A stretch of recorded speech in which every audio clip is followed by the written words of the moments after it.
24 जानेवारी 1966 आज पर्वताच्या बर्फाळ शिखरांवर एअर इंडियाचं कांचनगंगा विमान कोसळलं आणि अवघा भारत देश सुन्न झाला। या अपघातात आपण एका अशा व्यक्तीला गमावलं ज्यांच्या डोळ्यात भारताला महासत्ता बनवण्याचं स्वप्न होतं आणि ती व्यक्ती म्हणजे डॉक्टर होमी जहांगीर भाभा।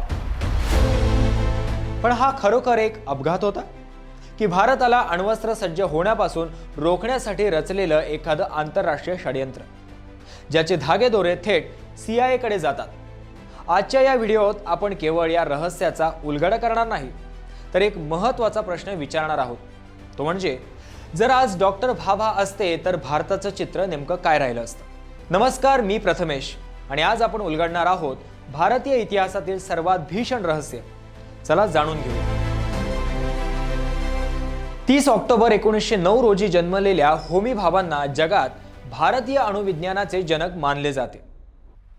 केम्ब्रिजमध्ये त्यांनी न्यूक्लिअर फिजिक्समध्ये जागतिक दर्जाचं संशोधन केले, पण दुसऱ्या महायुद्धानंतर त्यांनी परदेशातील सुखाचा त्याग करून भारत मातेची सेवा निवडली। त्यांनी TIFR आणि आजच्या भाभा अणुशक्ती संशोधन केंद्राचा पाया रचला।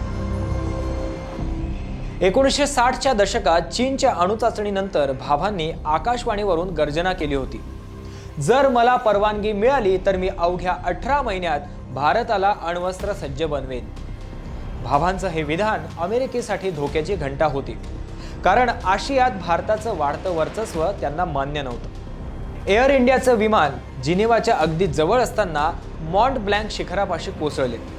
अधिकृत अहवालात पायलटची चूक असे म्हटले गेले, पण खरी खळबळ उडाली 2000च्या दशकात, जेव्हा अमेरिकन पत्रकार ग्रेगरी डग्लस यांनी माजी CIA अधिकारी रॉबर्ट क्राउली याची मुलाखत प्रसिद्ध केली। क्राउलीने कबूल केले होतं की भारताची वाढती अणुशक्ती रोखण्यासाठी CIAने विमानाचा स्फोट घडवून आणला होता। त्याचे शब्द होते, आम्ही एका दगडात 2 पक्षी मारले। केवळ 13 दिवसांच्या अंतरात पंतप्रधान लाल बहादूर शास्त्री आणि डॉक्टर होमी भाभा यांचा अंत होणे हा योगायोग नसून एक सुनियोजित कट असल्याचा संशय आजही कायम आहे। आता विचार करा, जर 24 जानेवारीला तो अपघात झाला नसता आणि डॉक्टर भाभा भारतात सुखरूप परतले असते तर काय झालं असतं।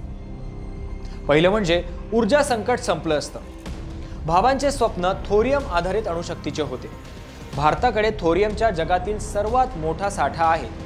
आज आपण कोळसा आणि तेलासाठी इतर देशांवर अवलंबून आहोत, पण भाभा असते तर भारताकडे आज मोफत किंवा अत्यंत स्वस्त वीज असती। दुसरं म्हणजे 1970 मध्येच भारत अण्वस्त्र सज्ज झाला असता। भारताला पोखरण चाचणीसाठी 1998 पर्यंत थांबावं लागलं, पण होमी भाभा असते तर भारत 1970च्या दशकातच अण्वस्त्र सज्ज झाला असता, ज्यामुळे कदाचित आपल्या सीमांवरील युद्धांचे स्वरूप बदलले असते। तिसरं, तंत्रज्ञानाची क्रांती। भाभा केवळ शास्त्रज्ञ नव्हते तर ते एक द्रष्टे नेते होते। त्यांच्या मार्गदर्शनाखाली भारताने सेमीकंडक्टर आणि इलेक्ट्रॉनिक क्षेत्रात 80च्या दशकातच भरारी घेतली असती। आज आपण ज्या AI म्हणजेच आर्टिफिशियल इंटेलिजन्स बद्दल बोलतो त्याचा पाया डॉक्टर भाभांनी 50 वर्षांपूर्वीच रचला असता। डॉक्टर भाभा हे गणिताचे आणि कॉम्प्युटिंगचे चाहते होते।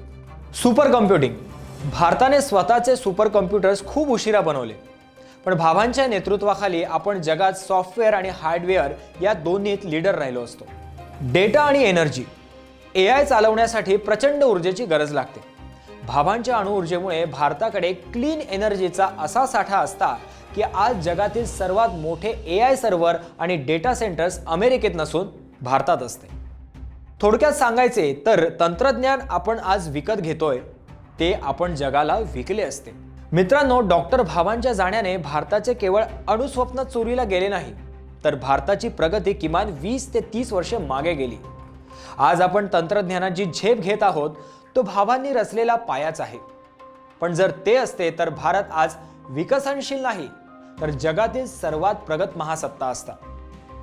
तुम्हाला काय वाटतं, डॉक्टर भाभांचा तो मृत्यू एक अपघात होता की भारताच्या प्रगतीचा गळा आवळण्यासाठी रचलेलं आंतरराष्ट्रीय षडयंत्र? तुमच्या प्रतिक्रिया कमेंट्समध्ये नक्की कळवा। व्हिडिओ आवडला असेल तर शेअर करा आणि अशाच सखोल माहितीसाठी आमच्या चॅनलला सबस्क्राईब करा। धन्यवाद।